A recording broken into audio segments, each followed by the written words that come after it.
Assalomu alaykum qadrdonlar. Hammalarga xayrli tong, kunlar xayrli va barakotli o'tsin. Xo'p, hurmatli parvoz aka-ukalar, bu yerda hozir mana 5 ta cho'ja turibdi, cho'ja xo'roz. Mana birinchisi nari qarab ketgan Vyetnam bilan Shamodan chiqqan, bu Ganoy bilan Yapondan chiqqan, soldat Yapondan.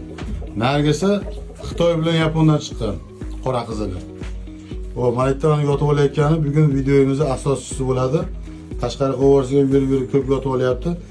Biroq odamlar ko'p yotyapti deb so'raydi. O'shanga me'dasiga dori berib ko'rdim, me'da tushmadi, qurt tushmadi. O'shanga o'sayotgan davrida immunitet yetmay qoladi. O'shanga biz Fervit B'dan foydalanamiz, obunachilar. Bu 20 gramlik, ertaman kechqurun 1 gramdan 10 kun beramiz mana shu cho'jaga.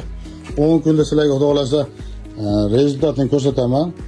Keyin ko'pchilik aka qanot dag'alay bo'lib qolyapti, nima qilsam bo'ladi deydi. Bu yoshiga to'lgandan keyin o'zini yig'ishtirib oladi. U o'sha qanot bilan naryoqdagi qanotini o'rtasida xo'roz qanot chiqqandan keyin o'zini yig'ishtirib oladi. U qanotlari keyin sekin kirib ketadi. Mana ularga joyida, narginiki ham joyida, buniki ham joyida. Bu nargilar bilan qanotlar sal farq qiladi, yurishida ham, don yeyishida ham farq qiladi. Oshga borib yotadi hozir. Bilasizlar? 10 kun ichida xudo xolasa mashinaga rezultat qilamiz. Uning uchun biz Fervit B'dan foydalanamiz. Xitoyimizga ham ichirganman. Mana hozir yurishini ko'ryapsizlar. Tetik, sog'lom, cho'tki yuribdi. Yana shunga bir 10 kun ichiramiz. Menga ham jo'natishda, iltimos bo'lib jo'natishda xudo xolasa 10 kun bir ichirib ko'ramiz. Oshib prosta olib kelganman. Bugundan xudo xolasa boshlaymiz. Bismillahirrohmanirrohim deb 1 gramdan ertaman kechqurun ichiramiz.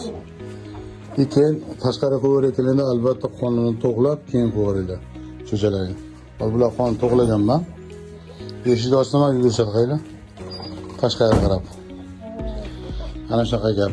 Bo'lmasam sekin pechenani boshladik.